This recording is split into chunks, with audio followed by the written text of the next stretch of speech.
Vamos orar? Muito obrigado, Pai, por mais esta manhã em que podemos, mais uma vez, aprender um pouco mais a respeito da Tua revelação, em especial do Apocalipse. Dá-nos a devida compreensão das coisas que podem ser compreendidas. Há vários mistérios que ainda são de difícil interpretação, mas naquilo que o Senhor revelou, nós queremos desfrutar das bem-aventuranças que o Senhor prometeu daqueles que leem, ouvem e guardam as palavras dessa profecia. Abençoa cada um de nós, promove em cada um de nós a santificação, o temor a Teu santo nome, e relembra-nos continuamente da nossa missão como igreja, para que não sejamos negligentes, sejamos encontrados por Ti sempre aprovados, fazendo aquilo que nos cabe conforme a Tua santa convocação. Oramos assim gratos pelo nome do Senhor Jesus Cristo. Amém.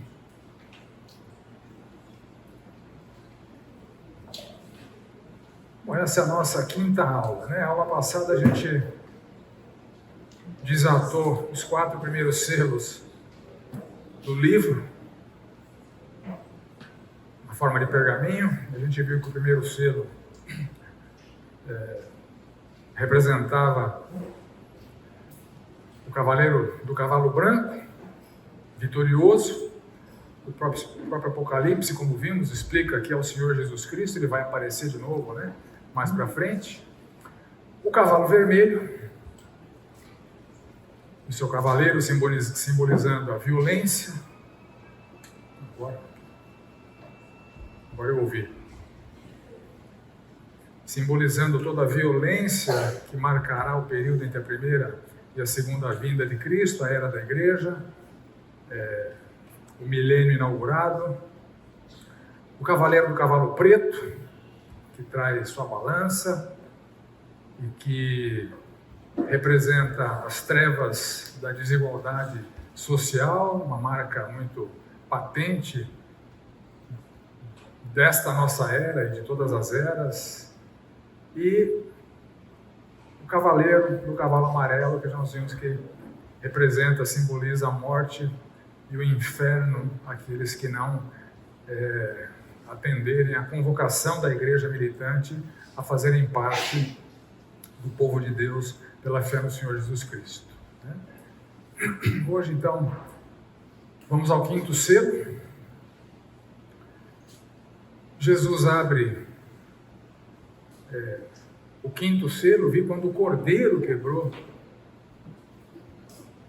o quinto selo. Ele é o único digno, né? Como vimos.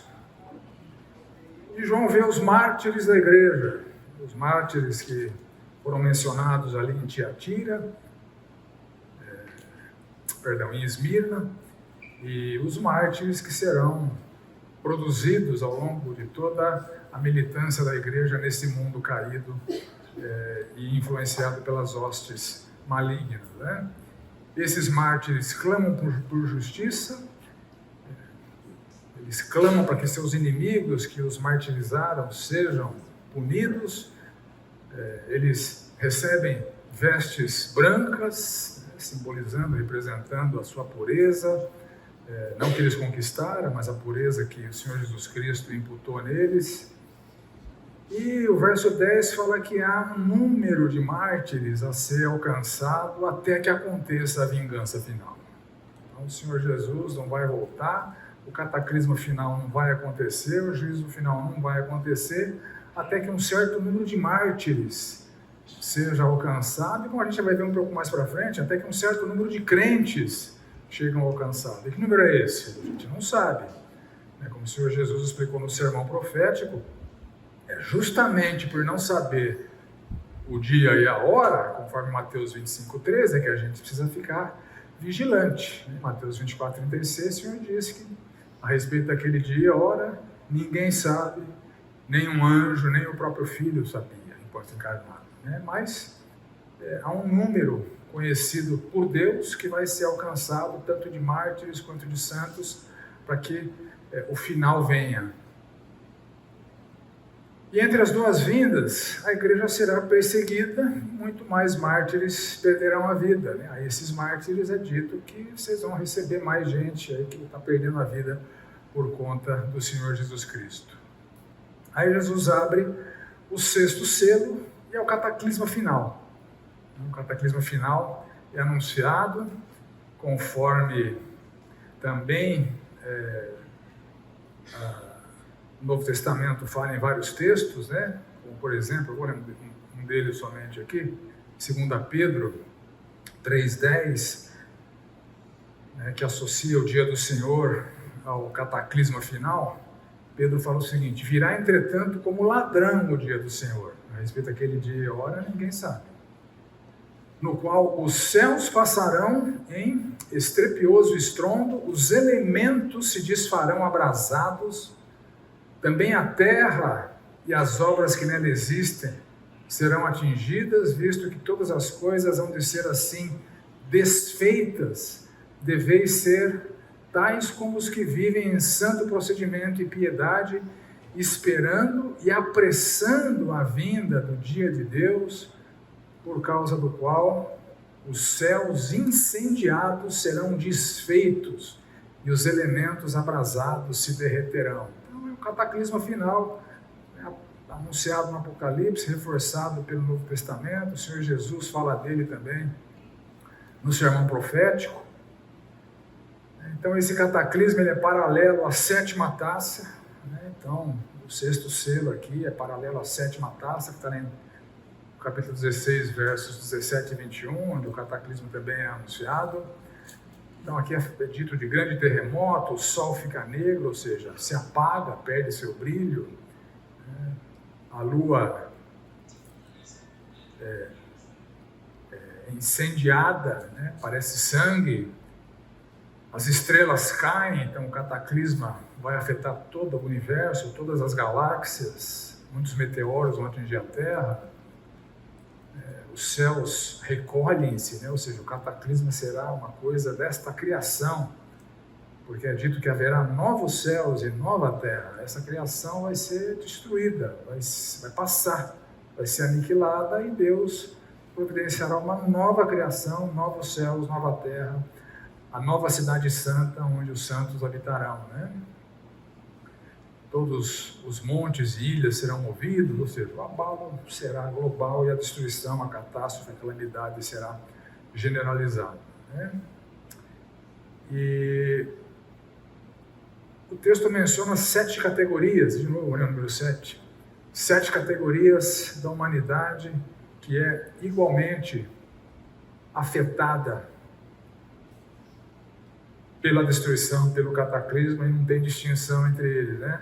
E aqui é mencionado os reis da terra, né, os governantes, os mais importantes, os grandes, né, os governantes abaixo dos reis, comandantes, militares de alta patente, ricos, pessoas com posses, poderosos, homens de grande influência, todos escravos, trabalhadores de mais baixo nível, e todo livre, qualquer outro ser humano. Então todas as pessoas serão igualmente afetadas, e o desespero é generalizado. Todos entenderão perfeitamente, quando acontecer, quais são as implicações do dia da ira. Aquela ira que eu mencionei pela manhã na ceia, finalmente o dia da ira vai chegar, na forma de cataclisma, na forma de condenação, e tudo que está escrito nos livros e no Apocalipse finalmente se consumará. E há 2 visões sobre os salvos que antecedem o 7º selo. Na primeira visão, nos versos de 1 a 3, há um número de salvos a ser alcançado antes do fim, né? Como eu mencionei, assim como há um número de mártires. E ele menciona os 144 mil, né? E a pergunta que é respondida de tantas formas diferentes por tantos teólogos e tantos comentaristas, quem são, afinal de contas, os 144 mil, né? E o próprio Apocalipse responde, e a gente precisa prestar atenção na resposta que está no próprio Apocalipse, porque a Bíblia a gente interpreta com a própria Bíblia, e o Apocalipse A gente procura interpretar sempre o Apocalipse. Lá no capítulo 7, nos versos de 3 a 4, é dito que são os servos de Deus selados na fronte. A mesma coisa aparece ali no capítulo 14, de 1 a 5. São esses os que não se macularam com mulheres, porque são castos. São eles os seguidores do Cordeiro, por onde quer que vá. São os que foram redimidos dentre os homens, primícias para Deus e para o Cordeiro. Então, 144 mil são todos os salvos. São todos os salvos. São os que foram redimidos dentre os mortos. E há uma ligação entre eles a Israel, que a gente vai ver daqui a pouquinho, né? São todos os que têm o nome do Cordeiro, do Pai e da igreja, né? Da cidade, na fronte. São os que foram comprados na terra, seguidores do Cordeiro, redimidos entre os homens, purificados pelo sangue do Cordeiro, ou seja, são todos os salvos. Tá? E por que a ligação, então, com Israel? Bom, a primeira constatação que a gente precisa fazer é que 144 mil é 12 vezes 12 vezes 1000, né? Quantas tribos há em Israel? Conta direito. Conta direito. A gente vai chegar lá. Ei, professor, cheio de pegadinha, né? Mas o fato aqui é que o texto liga todos os salvos a Israel, e ele menciona 12 dentre as tribos, porque Israel, no próprio Apocalipse, ela é simbolizada como uma porta de salvação. Você veja lá no capítulo 21, que na cidade santa, as portas da cidade têm esses 12 nomes. A gente vai ver que nomes são esses. Em João 4, 22, na conversa que o Senhor Jesus Cristo tem com aquela mulher samaritana, Jesus fala: vocês adoram o que vocês não conhecem. Nós, judeus, adoramos o que conhecemos, porque a salvação vem dos judeus. Então a salvação para todas as nações entrou no mundo através do ministério de Israel, através da instrumentalidade de Israel nas mãos do Senhor. Então, para cada 12 tribos, há 12 vezes 12 vezes 1000, simbolizando a multidão dos salvos, que está conectada a Israel, porque a sua salvação veio através de Israel. Então, 12 são todas as tribos representadas naquelas portas da Nova Jerusalém, e 12 vezes 1000, um símbolo do que é incontável, uma grande multidão, uma grande quantidade de pessoas, né? Ele apresenta a lista das tribos dos filhos de Israel aqui no Apocalipse. Judá, Rúben, interessante que Judá ganha a proeminência no lugar do primogênito Rúben, porque é de Judá que o Senhor Jesus Cristo descende. Então Judá ganha a proeminência que era típica do primogênito, né? Judá, Rúben, Gade, Azer, Naftali, Manassés, Simeão, Levi, Issacar, Zebulon, José e Benjamim. O que chama a sua atenção nessa lista? Falta Dan. Cadê o Dan? O que mais? Falta Efraim. Então, você falou que tinha 12 tribos, nós já temos 14 aqui, né? Que não apareceram representadas. Então, uma omissão misteriosa de Dan e uma omissão misteriosa de Efraim, que eram tribos presentes no Antigo Testamento. E Levi não tinha um território como as outras 12 tribos. Então, o termo 12 tribos já é um termo simbólico, que representa todo Israel, porque Levi estava distribuído entre as nações, porque era a tribo sacerdotal, que habitava em algumas cidades dos levitas. Então tinha levita em todas as tribos. Então havia 12 territórios, mais 13 tribos. José não tinha o nome de uma tribo, mas seus 2 filhos tinham, Efraim e Manassés. Mas aqui no Apocalipse, para escolher 12, Deus usou um critério misterioso que omitiu Dan e Efraim. A gente vai tentar entender possíveis razões dessas 2 omissões, né? Então, possíveis omissões da supressão de Dan e de Efraim. Né? Parabéns aos que perceberam, né? Sinal que conhecem aí o Antigo Testamento. Então, no Antigo Testamento, há 14 nomes de patriarcas, quando se fala das 12 tribos de Israel. Esses 14 patriarcas são os 12 filhos de Jacó e os 2 filhos de José, que são Efraim e Manassés, que eram 2 tribos, né, representando José. Territorialmente, houve 12 tribos, 10 tribos dos filhos de Jacó. Levi e José não são representados territorialmente.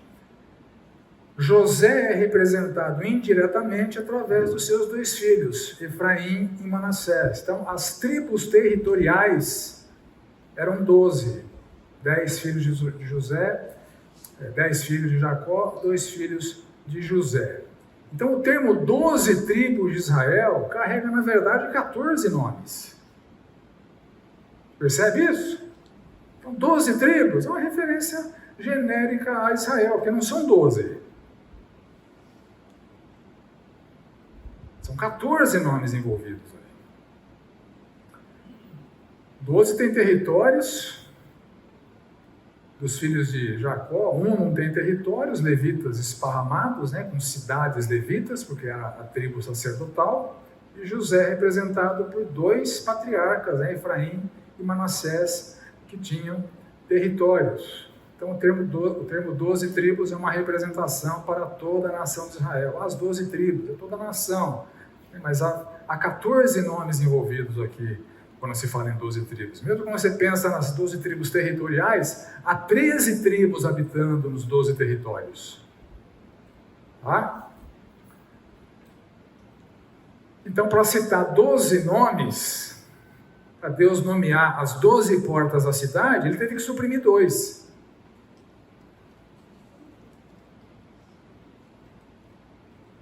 E Deus na Bíblia usa 2 critérios diferentes para suprimir 2 nomes e nomear portas de Jerusalém. Isso acontece também lá em Ezequiel, onde quando Deus nomeia as entradas da cidade, ele usa só os 12 nomes dos filhos de Jacó. Ele não usa Efraim e Manassés. Ele omite os 2 filhos de José, ali em Ezequiel. Agora, aqui em Apocalipse, Deus usa 11 filhos de Jacó e 1 filho de José. E o próprio José, que não tinha território, era representado indiretamente pelos patriarcas Efraim e Manassés. Aí ele omite aqui em Apocalipse 1 filho de Jacó, o Dan, e 1 filho de José, o Efraim. Se você olhar em Gênesis 49, na bênção de Jacó, né, Jacó abençoa os seus 12 filhos, né, para cada filho ele fala alguma coisa. Dan é associado a serpente e Judá a leão. Então olha só, Dan será serpente junto ao caminho. Então, talvez essa associação de Dan a serpente explique por que Deus tem omitido Dan aqui. O que é serpente no Apocalipse? É o tinhoso, né? É o inimigo, é o enganador, é Satanás. Não, mas aqui já estou entrando num território mais especulativo, mas é um fato. Dan é associado a serpente e Judá é leãozinho. O cetro não se apartará de Judá. Então Judá é associado a leão.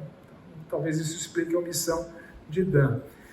Agora, se você olhar atentamente no Antigo Testamento, tanto Dan quanto Efraim, foram tribos que protagonizaram a idolatria do Antigo Testamento. Eles não tiveram idolatrando sozinhos, não, mas eles foram protagonistas na idolatria do Antigo Testamento. Então, quando Jeroboão, para impedir que as pessoas descessem até Jerusalém para adorar o verdadeiro Deus, ele criou 2 bezerros de ouro, colocou um em Dan e um em Betel, que ficava em Efraim. Então ele substituiu a adoração do Senhor Deus verdadeiro, de Jeová, a esses 2 bezerros de ouro, colocados um em Dan e outro em Betel, que ficava no território de Efraim. E a idolatria de Dan, você vê em vários textos, né, isso sendo retratado com muita ênfase, bem como a idolatria de Efraim. Oséias chega a dizer, cadê o texto aqui? Eu costumo pôr os textos aqui, mas aqui eu acabei esquecendo. Só para citar o Oséias aqui.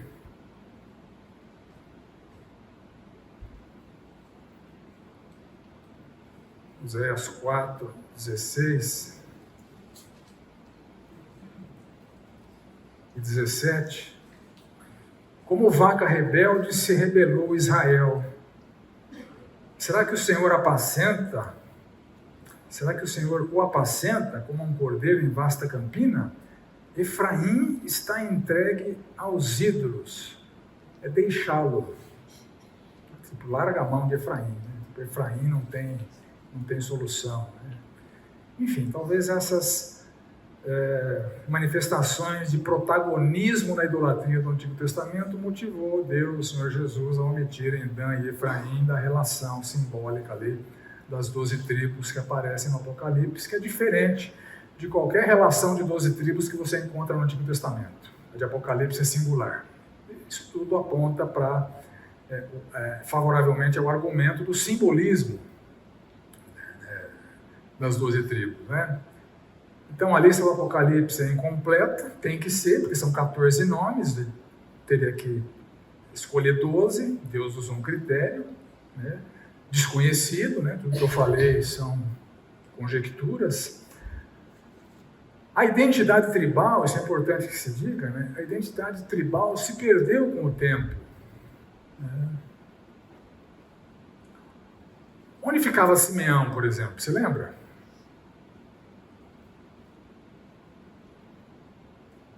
Quando o reino se dividiu, depois da morte de Salomão, entre Reino do Norte e Reino do Sul, é dito, né, que o Norte ficou com 10 tribos e o Sul ficou com 2. Quais eram as tribos do Sul?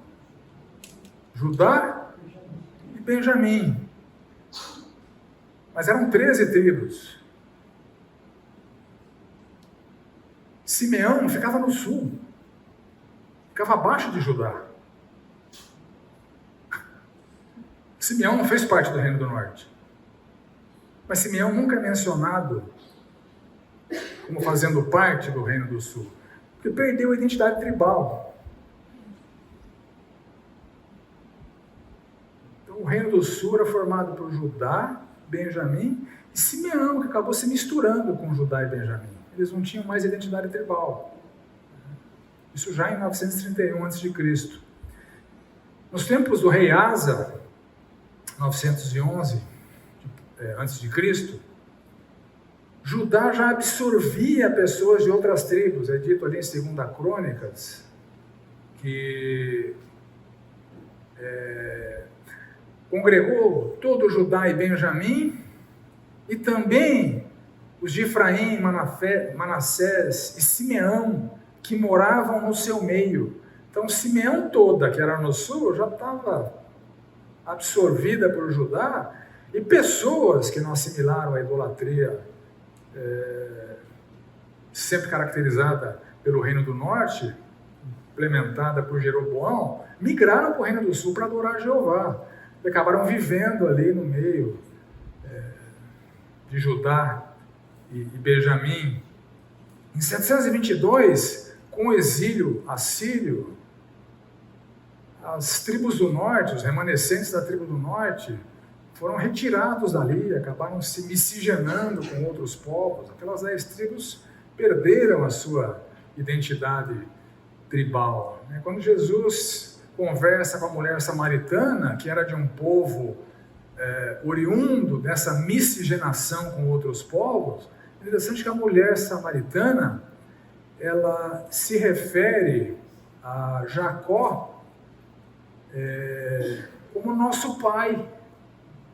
Então ela era uma mulher samaritana, mas reconhecia o patriarca Jacó, e adoravam eventualmente o que conheciam, que Jesus fala que era muito pouco, mas ela era miscigenada, não se via nenhuma tribo, mas reconhecia Jacó como pai dos samaritanos. No Novo Testamento, as únicas 4 tribos citadas são Judá, Benjamim, Aser, por causa da profetisa Ana, possivelmente uma descendente daqueles que migraram para o sul, na época de Jeroboão, para não sucumbirem à idolatria que ele implementou, e Levi, porque havia levitas em Judá e Benjamim. A maioria dos levitas foram para o cativeiro assírio, mas os levitas que viviam em cidades ali de Judá e Benjamim foram preservados. Os sacerdotes eram descendentes de Levi, mas você vê que as outras tribos parecem que estão perdidas, Então a identidade tribal original foi perdida ou pela absorção em Judá, ou Judá e Benjamim, ou pelo exílio e miscigenação. Então ligar salvos a 12 tribos é necessariamente um exercício simbólico. Então 144 mil são os 12 patriarcas escolhidos para simbolizar que a salvação entrou no mundo por Israel e alcançou uma infinidade de pessoas, graças ao ministério da instrumentalidade de Israel, quando foi útil para os propósitos de Deus. E é uma segunda visão. Então, na ótica da segunda visão, todos os salvos estão conectados a todas as demais nações. Então, a primeira visão conecta todos os salvos a Israel, e a segunda visão conecta todos os salvos às demais nações. A Israel, porque a salvação veio por Israel, e as demais nações, porque a salvação atingiu todas as nações. Então, visão 1, ênfase na origem da salvação, 144 mil representando Israel. Visão 2, ênfase no destino da salvação, inumeráveis salvos de todas as nações. Aí há a abertura do 7º selo. E é dito que há meia hora de silêncio completo no céu. Alguns teólogos defendem que as mulheres chegaram no céu meia hora depois. Brincadeira. Os homens chegaram primeiro, ficaram quietinhos, as mulheres chegaram, aí o silêncio foi rompido. Isso é bobagem, Então, aqui está simbolizando que não houve nenhuma revelação, nenhuma expressão de louvor, nenhuma palavra dirigida para João. O momento é extremamente solene, porque o livro todo foi aberto. Ou seja, a consumação da história foi realizada e a consequente condenação dos perdidos foi consumada. É um momento solene. Então, o 7º selo, representa a consumação completa. O plano eterno se cumpre mediante o poder vitorioso do Cordeiro. O destino da humanidade não redimida é trágico, e silêncio diante de uma calamidade é um símbolo bem presente no Antigo Testamento. Eu deixei vários textos aqui para vocês conferirem depois. Então, esse silêncio no céu amplifica o suspense para a próxima visão que João recebe. Lembra que as visões são sequenciais, mas elas são logicamente paralelas, São reveladas sequencialmente, mas logicamente elas são paralelas. Então, resumo dos selos. Primeiro selo, cavaleiro do cavalo branco, Jesus vitorioso. Segundo selo, cavaleiro do cavalo vermelho, representa espada, sangue e violência. Terceiro selo, cavaleiro do cavalo preto, trevas da desigualdade social. Quarto selo, cavaleiro do cavalo amarelo, morte e inferno. quinto selo, os mártires da igreja. Sexto selo, o cataclisma final. E o sétimo selo, silêncio solene, por conta da consumação total e da calamidade que foi consumada para aqueles que não foram regenerados. Então, perceba que os 7 selos cobrem todo o período entre a primeira e a segunda vinda do Senhor Jesus Cristo, assim como acontecerá com os próximos roteiros que a gente vai ver aqui. A gente vai ver juntos os dois roteiros, porque eles têm um paralelismo muito maior do que os outros roteiros. A gente vai ver agora as 7 trombetas em paralelo com as 7 taças, que elas são praticamente idênticas nos elementos que são mencionados. E depois a gente vê o que há entre elas, né? A visão, as 7 visões do conflito cósmico, né? Então, que as porções de texto a serem lidas são muito grandes, a gente não vai conseguir ler todo o texto, né, que envolve esses dois roteiros. Obviamente, você está fazendo um curso do livro da Bíblia, é esperado que você esteja lendo na sua casa esse livro, né? Isso é elementar. Se não tiver, faça isso, né? Porque a gente não vai conseguir ler tudo por conta do tempo, né? Então vamos às 7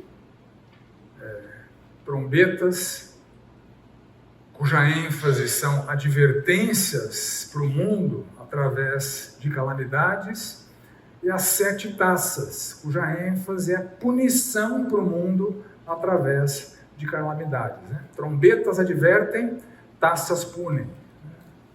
A taça sempre está relacionada com a ira de Deus, né? O cálice da ira de Deus. E a trombeta está sempre relacionada com o anúncio de algum perigo, de alguma coisa, né? Então as trombetas advertem, as taças punem, e é muito interessante ver no Apocalipse como relação praticamente idênticas nos elementos que elas endereçam, tanto para advertir quanto para punir a humanidade. Eu já disse, né, que o paralelismo é evidente, as ênfases são distintas. As trombetas trazem sempre calamidades parciais e as taças calamidades totais. Então, o que diferencia trombetas das taças é a intensidade da descrição da calamidade, né? Obviamente, são símbolos, né? Simbolizam essas calamidades que estão presentes entre a primeira e a segunda vinda do Senhor Jesus Cristo, que o Senhor Jesus também documentou, né, isso lá no sermão profético. Você vai lá para Mateus 24 e 25, você vai ver várias dessas calamidades presentes ali no sermão profético do Senhor Jesus Cristo. Então, uma visão geral, assim, que compara as trombetas com as taças, para você perceber esse paralelismo indiscutível, né? Então, olha só, trombeta. A primeira trombeta diz respeito à terra. A primeira taça diz respeito à terra. A segunda trombeta diz respeito ao mar. A segunda taça também. A terceira trombeta, rios e fontes. A terceira taça também. A quarta trombeta diz respeito ao céu. A quarta taça também. A quinta trombeta diz respeito a homens que sofrem atormentados por forças satânicas. A quinta taça apresenta os homens sofrendo porque são dominados pelas forças satânicas, né? Deus desse século cegando o entendimento dos incrédulos, fazendo das pessoas, no lugar de serem filhas de Deus, serem filhas do diabo, né? Como a gente vê no Novo Testamento, né? A sexta trombeta traz o rio Eufrates para simbolizar a origem dos exércitos celestiais contra os homens. E é dito que 1/3 dos homens perde a sua vida, seja uma calamidade parcial. E surpreendentemente, quando Deus revela essa trombeta do exército celestial contra os homens, no meio da revelação, há uma oferta de salvação. Deus é muito misericordioso, né? Mesmo quando está advertindo e punindo, a salvação está disponível, está acessível. E na sexta taça a mesma coisa, o rio Eufrates é o símbolo, representando a origem dos exércitos satânicos, formado por homens, né, pelos inimigos, né, pelos seguidores da besta, contra Deus.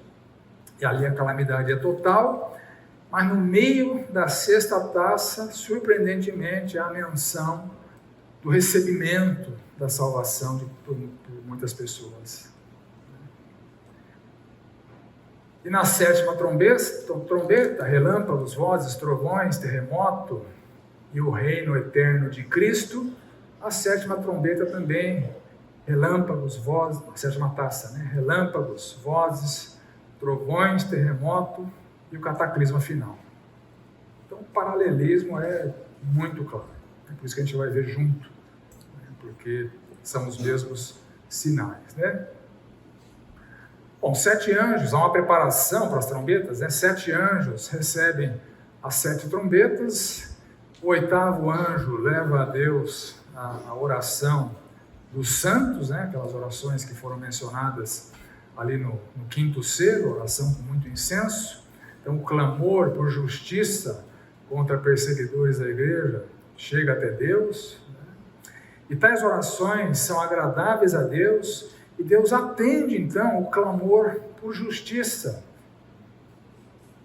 É dito que fogo do altar é atirado na terra, então Deus vai usar as calamidades que afligirem a humanidade, as trombetas do sofrimento convocarão a humanidade ao arrependimento, e as taças da cólera da ira de Deus serão derramadas e afligirão os inimigos não arrependidos, aos quais está destinado o lago de fogo.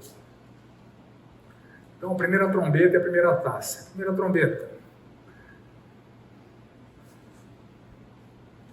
O primeiro anjo tocou a trombeta, houve saraiva e fogo de mistura com sangue foram atirados à terra. Foi então queimada a terça parte da terra e das árvores e também toda a erva verde. Então a primeira trombeta atinge a terra. Então 1/3 da terra, né? A ideia de parcialidade, né? Parcialidade significa a trombeta que adverte, e a totalidade significa a taça que pune, né? Essa é a diferença. Então 1/3 é porque é a trombeta. Significando a advertência de Deus, fogo e sangue, destruição e sofrimento através das calamidades que afetam a terra. Todas as calamidades que afetam a terra estão debaixo do controle soberano de Deus e são usadas para advertir a humanidade, sejam as calamidades provocadas por causas, entre aspas, naturais, né? Está debaixo do poder, da mão soberana de Deus, sejam as calamidades na terra que são provocadas pelos efeitos da pecaminosidade humana e a sua má gestão do ambiente, como é característico dos homens, né? Então todo o planeta está em deterioração, o solo está cada vez mais contaminado, impróprio, árido, árvores são derrubadas, queimadas, florestas desaparecendo, todo o ecossistema sendo comprometido, o planeta está cada vez mais danificado pelos efeitos da pecaminosidade, das catástrofes naturais, né? Então, são cenas comuns que a gente vê, né? Florestas queimando, né? Até recentemente o Brasil estava queimando, né? Um irmão aqui da igreja pegou um voo de Manaus para São Paulo à noite, ele falou que era impressionante no avião verificar a quantidade de focos de incêndio, né? Só que a floresta amazônica, né, olha só, a devastação que o homem causou ali, isso tem repercussões, né? A aridez de muitas regiões, que tem sido progressivamente maior. Então, os efeitos dessas calamidades através da terra, doenças, morte, sofrimento, fome, sede, perdas econômicas, desesperança, desespero. E a primeira taça, paralela à primeira trombeta, também usa a terra. Aí na taça é dita que a terra toda é atingida, né?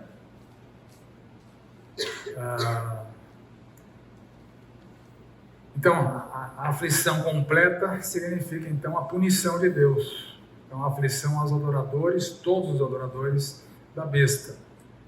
Então, é dito de úlceras malignas, perniciosas, né? Feridas abertas, contaminadas, que causam muito sofrimento. E o significado, dano total, é punição. Os adoradores da besta são todos os não convertidos. A igreja é afetada, mas protegida durante a tribulação, não necessariamente protegida da calamidade, mas protegida da segurança e protegida pela força que Deus dá para que a igreja suporte as calamidades que vêm para todas as pessoas da terra, inclusive para a igreja, né? E aos descrentes resta o sofrimento, a desesperança, o desespero, porque quando alguém morre por conta de uma calamidade da terra, seu destino eterno está selado. É o inferno, um ambiente provisório de punição, e o lago de fogo, o ambiente definitivo da punição. Então, a morte do descrente pelas calamidades sela o seu juízo. Aí vem a segunda trombeta e a segunda taça. A segunda trombeta simboliza esse atingimento do mar, né? Algo como uma montanha em chamas é jogado no mar e 1/3 do mar se torna em sangue. Então, 1/3 da vida do mar morre, 1/3 das embarcações são destruídas. Então, essa parcialidade, obviamente, como vimos, não é literal, é um símbolo de que aos que ficarem vivos, as calamidades são uma advertência. E aos que morreram na calamidade, é a punição das taças. Então, chamas de sangue, destruição e sofrimento, controle soberano sobre a calamidade no mar, servem para os propósitos de Deus, sejam por causas naturais, sejam danos no mar causados pelos efeitos da pecaminosidade. Por exemplo, aqui um dano no mar causado aparentemente por causas naturais. O que aconteceu no litoral norte do Alagoas, um fenômeno chamado maré vermelha, um crescimento muito fora do normal de algas, e nesse incidente em particular, 200 pessoas que se banharam nessas águas acabaram sendo hospitalizadas, né? Então são causas naturais que Deus usa o mar como fonte de calamidade, né? E causas pecaminosas, né? O mar contaminado por derramamentos de óleo, né? Mortandade de peixes, seja por proliferação de micro-organismos, seja por poluentes que matam os peixes. Isso aqui é o fundo do mar, né? A quantidade, um despejo de pneu, né? que é feito em um certo lugar aqui do Brasil, né? Embarcações afundam, né? Seja por problemas técnicos da embarcação, seja por ondas muito fortes, por tsunamis e assim por diante, né? Essa é uma cena de um tsunami, né? Que levou um barco para cima de um prédio, né? A força do mar, a força da natureza, que, segundo a linguagem do Apocalipse, deve servir de advertência para as pessoas, né? Então, os efeitos da segunda trombeta também são doenças, morte, sofrimento, fome, sede, perdas econômicas, desesperança, desespero. E em paralelo com a segunda taça, com a segunda trombeta, vem a segunda taça, que também fala que o mar é atingido, derramou segundo a sua taça no mar, e esse se tornou em sangue como de morto, e morreu todo o ser vivente que havia no mar. Então, todo aqui simboliza o conceito de punição, e a parcialidade da trombeta, o conceito de advertência, né? Então, dano total, punição, sangue como de morto, o sofrimento que é causado. Então, mediante a deterioração das calamidades do mar, Deus derrama a sua ira sobre os impenitentes e sela o destino dos condenados ao inferno, ao lago de fogo. Antes de tocar a terceira trombeta, vamos tomar um café.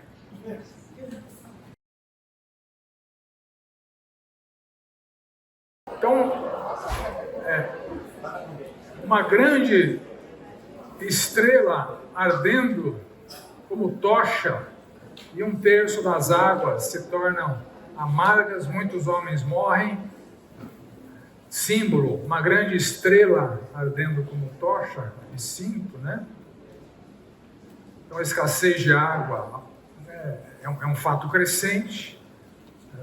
O que é curioso, né? Porque a Terra é um sistema fechado, né? Quer dizer, a água não sai da Terra, né? Ela só não está disponível, está em outro lugar, né? Está no mar, está chovendo em outro lugar. Os rios, eventualmente, secam ou são poluídos, né? Então, são cenas comuns, né? Que a gente vê o pecado afetando a saúde dos rios. Recentemente, em Piracicaba, né? Houve um grande derramamento de material tóxico no rio, teve uma mortandade gigante ali de peixes. Obrigado. São cenas que, infelizmente, não são raras, né? Espuma. Né? Uma vez vi na televisão o rio Piracicaba mesmo, era um corredor de espuma, né? Uma coisa assim assombrosa, né? Efeitos da pecaminosidade, né? Lixo no rio e no mar, né? Aqui especificamente no rio, né? Rios que transbordam, enchentes, isso aqui são tetos de carros, né? Que estão submersos, então, são calamidades através dos rios. Os efeitos são os mesmos, né? Doenças, morte, sofrimento, fome, sede, perdas econômicas, desesperança, desespero. Em paralelo, a terceira taça também utiliza rios e fontes e diz que eles são tornados em sangue, né? Então o anjo fala do sangue dado de beber aos perseguidores dos santos e profetas, né? Através dos rios, né? Então o fato do dano ser total aponta para a punição de Deus, porque quem morre em função de calamidades através dos rios, seu destino eterno está selado como alguém que vai passar a eternidade sofrendo longe de Deus, né? E o anjo relembra a motivação da punição, que é justamente a resposta de Deus ao clamor por justiça por parte dos mártires, que acontece ali no 5º selo e no início das trombetas. Então, do altar se ouve: verdadeiros e justos são os juízos de Deus. Então, o mundo impenitente é punido pelas calamidades das águas. Rejeitam a convocação de fazerem parte do povo de Deus e do reino de Deus, e além de rejeitarem a convocação do Cordeiro, perseguem a igreja militante do Cordeiro. Quarta trombeta e quarta taça afeta Sol, Lua, estrelas, um terço, parcial, advertência. Todo o comprometimento da visibilidade da luz do Sol, da Lua, das estrelas, servem de advertência para esse mundo impenitente. Esses impedimentos podem ser causados tanto por poluição, quanto por algumas calamidades naturais, como tempestade de areia e assim por diante, né? Então, as calamidades que atrapalham a visibilidade dos astros estão sob o controle soberano de Deus, e Ele usa essas calamidades para os seus propósitos de advertir a humanidade. Sejam causas naturais, sejam causas pecaminosas. Então, cenas como essa, né? Um dia bem poluído aí, numa grande metrópole. Cenas como essa, o homem jogando na atmosfera, vai saber o que tem de veneno, de contaminantes nessas fumaças, né?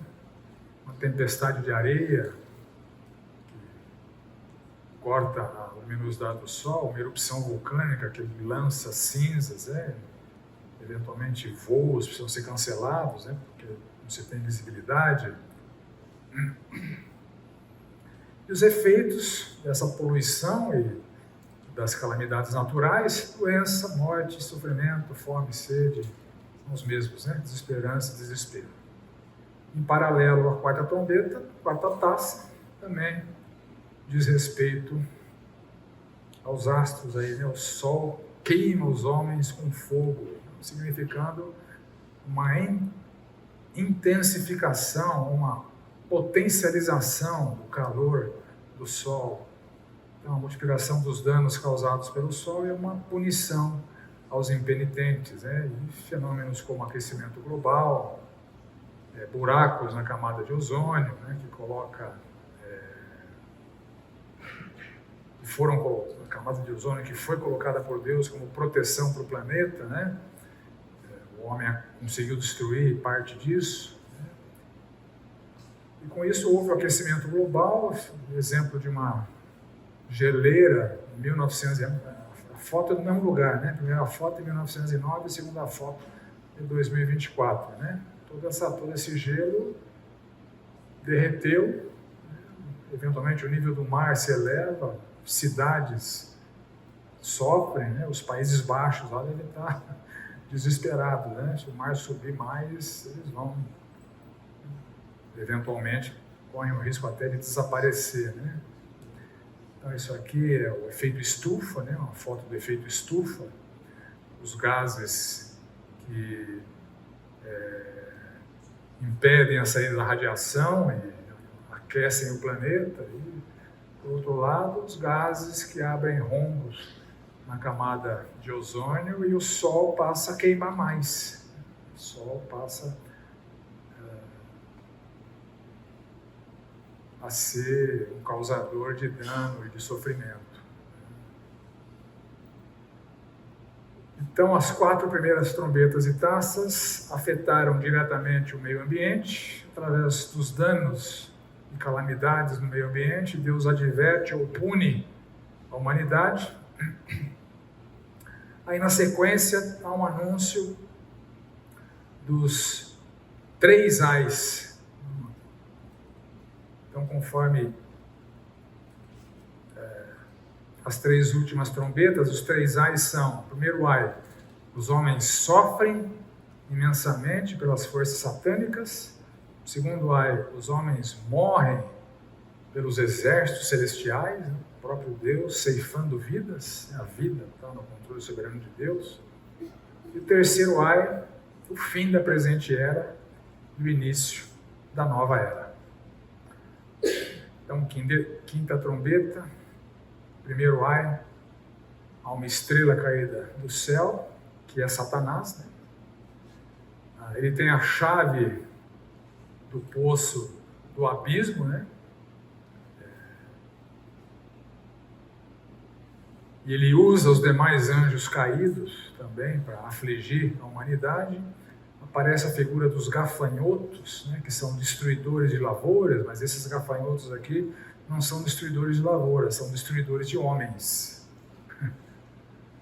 É uma analogia com o poder destruidor dos gafanhotos, né? Seu rei é Abaddon, né, em hebraico, ou Apolion em grego, que significa literalmente destruidor. Mas os gafanhotos, né, do Apocalipse não atacam plantações, mas atacam homens, são instrumentos satânicos, né? E há elementos terríveis, né?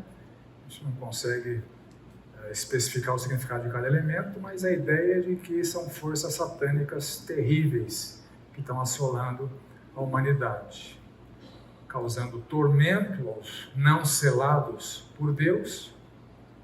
Então, o tormento das hostes demoníacas aos descrentes serve como uma advertência por parte de Deus. Deus usa Satanás e seus anjos caídos, permite que eles oprimam e causem dor e sofrimento, e usa isso como uma forma de advertência. Eles buscarão a morte, não acharão, né, simbolizando que o sofrimento da influência satânica é algo tão terrível que muitas vezes a própria morte é um livramento da opressão do inimigo. Aí ele fala da duração de 5 meses, né? Então, quinta trombeta, 5 meses, né? Então, o significado disso, a trombeta sempre tem esse caráter de parcialidade, né? Então, como a influência satânica abrange todos os descrentes, esse conceito de parcialidade vem na forma temporal, né? Então ele fala de 5 meses, simbolizando a parcialidade da advertência, né? Como aconteceu no quarto selo, né, que foi a quarta parte. Né? Então, a quinta trombeta são 5 meses. Então, a parcialidade vem simbolicamente na forma de um tempo limitado, né? Mas significa que Deus está advertindo o mundo através de Satanás e através das suas hostes espirituais do mal. Então a gente tem um mundo marcado pelo sofrimento e pela dor causados pelas forças malignas, né? As expressões de pecaminosidade, nem vou citar todas elas, né? Elas exemplificam os efeitos das influências satânicas no mundo e geram tristeza, angústia, enfim. E a quinta taça, paralela à quinta trombeta, então, ela é derramada sobre o trono da besta, né, que é o grande representante da força satânica mais poderosa. A gente vai ver que o Apocalipse vai trazer 2 bestas, né? A besta que emerge do mar e a besta que emerge da terra.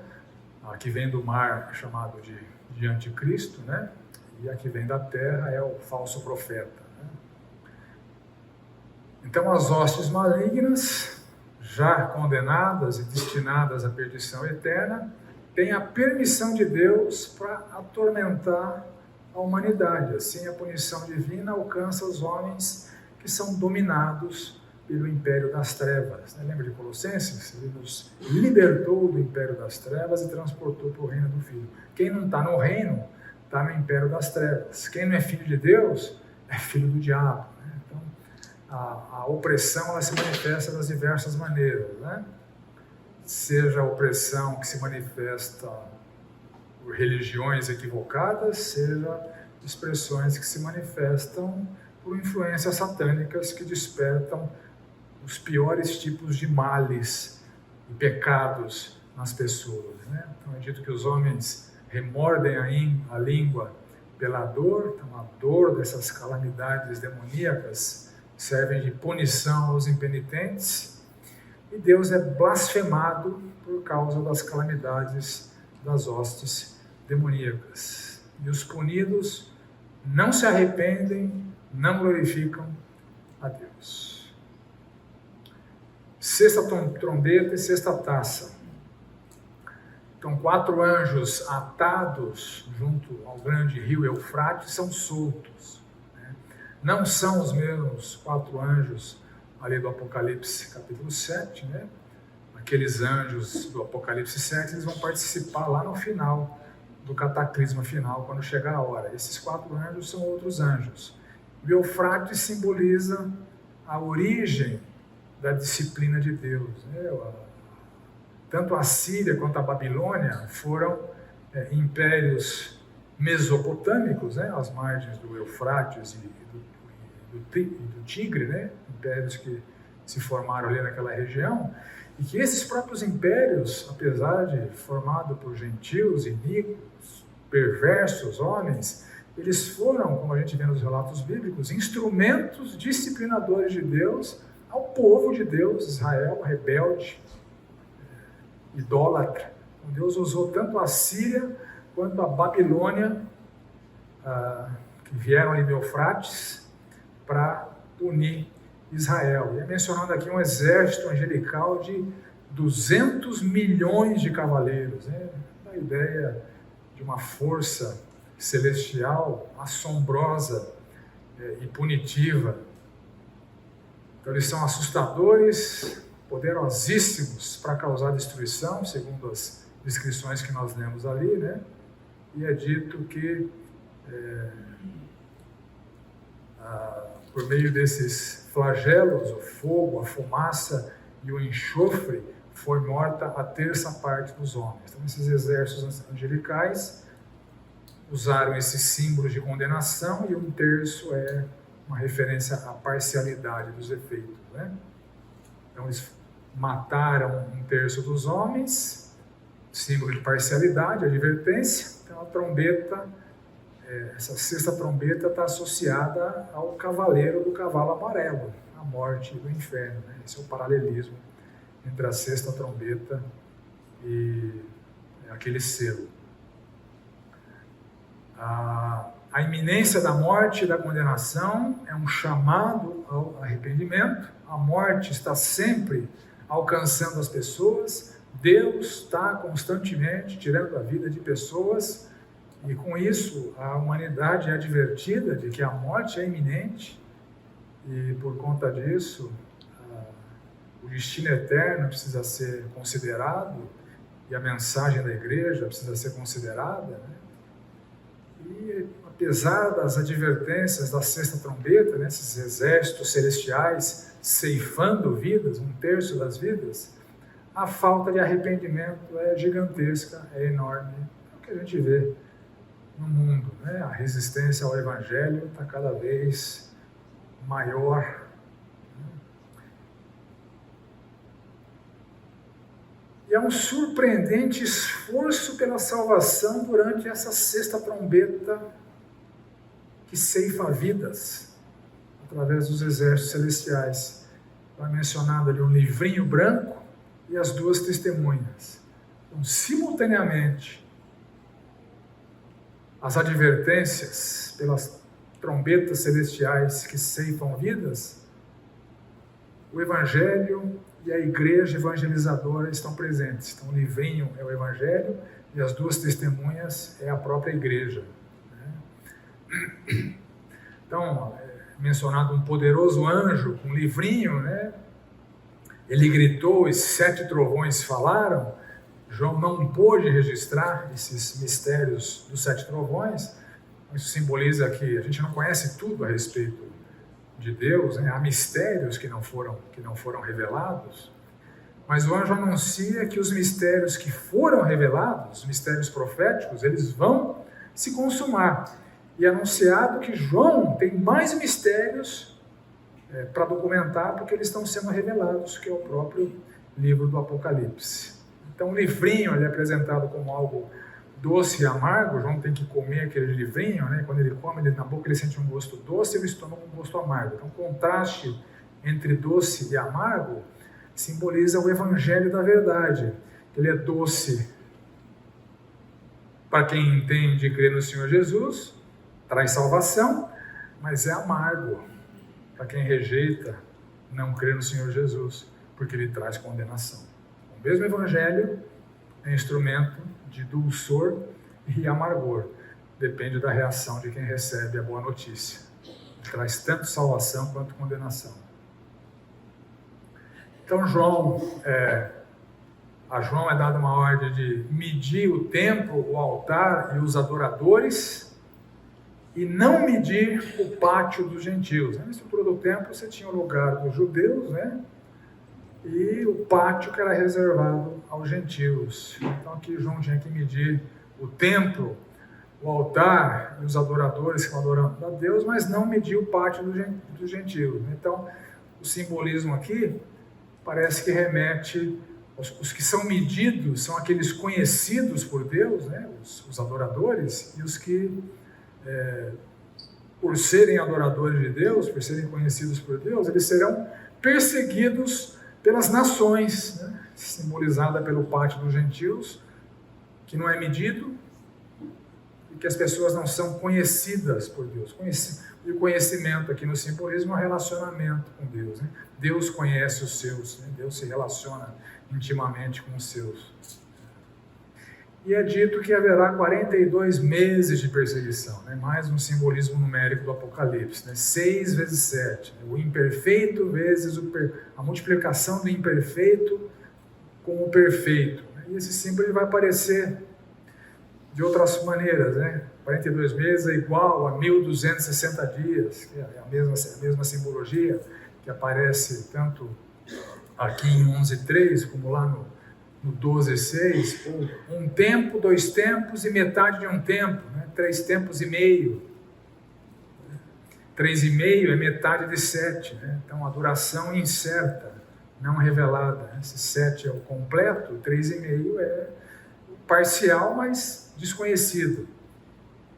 E a mesma linguagem simbólica que Daniel usa ali no Antigo Testamento. Aliás, João está percebendo, né, que ele empresta várias figuras, vários símbolos do Antigo Testamento, né, que nem sempre significam as mesmas coisas, mas eventualmente significam, né?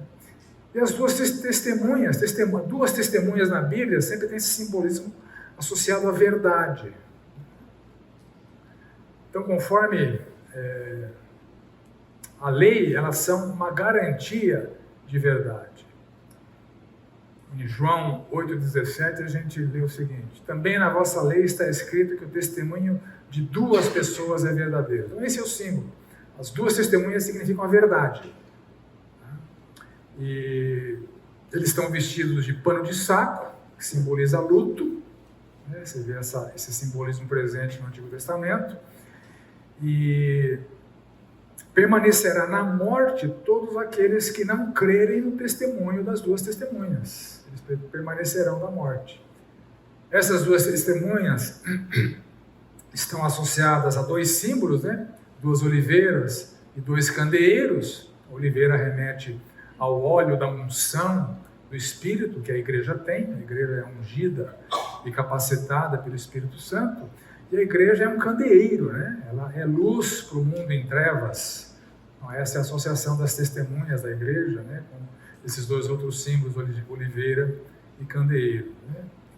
E é dito no verso 5 do capítulo 11, se alguém pretende causar-lhes dano, sai fogo da sua boca e devora os inimigos. Sim, se alguém pretender causar-lhes dano, certamente deve morrer, né? Então, é a morte aos que lhe querem causar dano, é o destino dos que perseguem a igreja. Todo perseguidor da igreja é um adorador da besta e o seu destino é a morte física e morte eterna. E as duas testemunhas também são associadas a Elias e Moisés. O poder de fechar o céu, como o ministério de Elias, né? E poder de transformar águas em sangue e flagelos, como o ministério de Moisés. Ou seja, Deus capacita sobrenaturalmente a igreja para que realize sua missão, como fazia com Elias e Moisés, que eram sobrenaturalmente capacitados por Deus para realizar as suas missões. A igreja, quando prega, transcende o nível do que é visível, do que é deste mundo, do que é terreno. Há algo sobrenatural que acompanha a pregação da igreja. A Deus está favorecendo o coração de quem recebe o Evangelho para que creia. Então, isso simboliza a Deus sobrenaturalmente viabilizando o ministério evangelizador da igreja. Sem o poder de Deus, ninguém se converte. E sem a pregação da igreja, também ninguém se converte.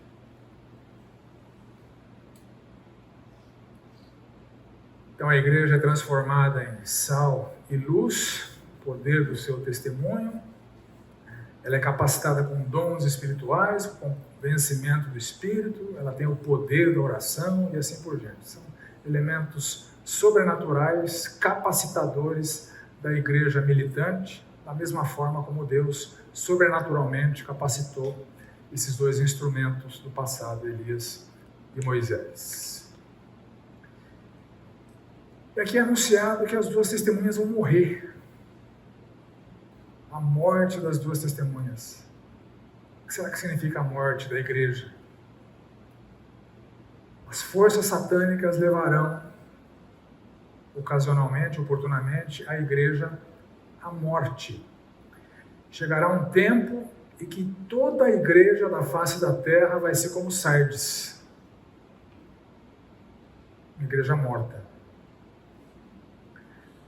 O evangelho será cada vez menos pregado. Cada vez menos pessoas vão se converter. A igreja sucumbirá com o tempo às investidas satânicas para torná-la ineficaz e irrelevante. Então Jerusalém se transforma em Sodoma e Egito. Esse é o destino trágico da igreja. A gente já vê acontecendo em muitas igrejas, né? Templos cheios de pessoas vazias, sem o Espírito Santo. O Evangelho é distorcido, é deturpado. Não há pecado em muitas igrejas. É sempre uma mensagem positivista, animadora, isso é um sinal da degradação da igreja. A igreja da Europa já está absolutamente degradada, a igreja americana já tem sinais severos de degradação, e a igreja brasileira, os movimentos que se afastam do evangelho, a gente vê essa degradação aqui presente, né?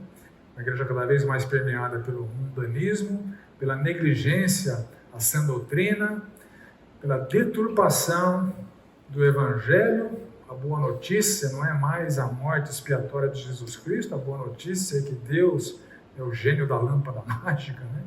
Que endereça as suas cobiças, que está lá na prateleira para você usar quando for conveniente. A igreja cada vez mais inchada de falsos crentes e, como eu disse, templos cheios de pessoas vazias, sendo que o inferno não é esvaziado com o enchimento dos templos. E essa morte da igreja tem um escopo de duração. Muitos dentre os povos, tribos, línguas e nações contemplam a morte da igreja e não permitem o enterro da igreja, né? Ou seja, a igreja permanece como instituição para todo mundo, mas vai estar morta. E 3 dias e meio, que é metade de 7, né? Uma pequena fração dos 3 anos e meio, né? Que é metade do tempo total, aqui 3 dias e meio é metade, parte dessa metade do tempo total, né? Enquanto 3 anos e meio é um tempo longo, mas incerto, que é a era terrena da igreja, os 3 dias e meio é um tempo incerto, mas curto, pequeno. É o período terreno da igreja morta. O período final da era da igreja que vai estar morta, que não vai estar mais evangelizando, vai ter poucas pessoas pregando, né? E esse momento de fraqueza absoluta da igreja vai preceder o dia do juízo. Ou seja, o número pré-determinado de mártires e de salvos, como nós vimos, ele vai estar alcançado, a igreja não vai estar convertendo mais ninguém. Aí vem o fim. Então a igreja morta, né, conforme o verso 10 do capítulo 11, os que habitam sobre a terra se alegram por causa deles. Então a igreja morta ganha a simpatia do mundo, porque não confronta mais o mundo com a moralidade divina. A igreja que incomodava não incomoda mais, o mundo está em festa, não é mais confrontado. Então eles não permitem, né, entre aspas, o sepultamento da igreja. Simbolizando, é isso aí mesmo que a gente quer como igreja, uma igreja que não incomode, uma igreja que não nos incomode. Aí finalmente acontece, nos versos 11 a 12, o arrebatamento dos crentes. Pô, a igreja não está morta? Está morta, mas como em Sardes, a igreja morte também tinha crentes. Então esses crentes, que ainda não morreram, que estão dentro da igreja morta, mas estão lá cheios de mundanismo, calados por evangelho, mas são crentes. Eles vão ser arrebatados. Isso é descrito também no Novo Testamento, 1 Tessalonicenses, por exemplo, né? Então o fenômeno abala a parte da terra, algumas pessoas morrem, outras reconhecem o poder de Deus com esse arrebatamento. Então 7.000 morrem, né? 7 como símbolo de completo, 1.000 como um símbolo de algo incontável, e 1/10 da cidade, ou do falso povo, a Jerusalém, que é transformada em Sodoma e Egito, mas aqui o arrebatamento ainda não é o cataclismo. Com o arrebatamento vai ter alguma manifestação de calamidade, mas ainda não é a calamidade final. Temos a 6ª taça paralela, a 6ª trombeta. É a convocação satânica para o Armagedon. Enquanto a 6ª trombeta eram os exércitos celestiais convocados para ceifar vidas dos homens, aqui é a convocação satânica o Armagedon. Satanás arregimentando homens, né, para guerrearem contra Deus. O Armagedon simboliza a mesma coisa que Gog e Magog, que aparecem ali no Apocalipse 20. É a batalha final, que na verdade não é batalha, é derrota final, né? Não tem batalha. Quem são os homens para batalhar contra Deus, né? Então, Armagedon enfatiza o lugar, em hebraico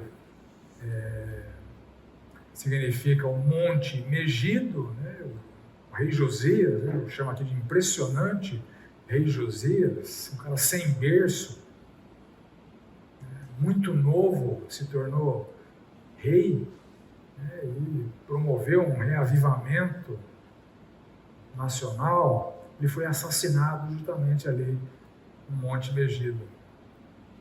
Em Juízes 4 e 5 ocorre em Megido uma fantástica vitória de Deus contra esse rei Jabim e seu general Císera de Canaã. Então eles foram usados por Deus para punir Israel e depois foram derrotados por Deus. Então essa convocação satânica para o Armagedon, Gog e Magog enfatiza os inimigos, né, conforme Ezequiel 38 e 39. Gog era príncipe de Magog. A profecia diz que eles seriam primeiro usados por Deus para punir Israel e depois usados por Deus, depois Deus os destruiria, né? Acabaria com eles. Então não se sabe ao certo a qual povo a profecia de Ezequiel se referiu. É incerto, né? Os comentaristas divergem. Né? Alguns afirmam que a profecia de Ezequiel se cumpriu ali com o Antíoco Epifânio, né? Que era governador da Síria, parte do Império dos Seleucidas, né?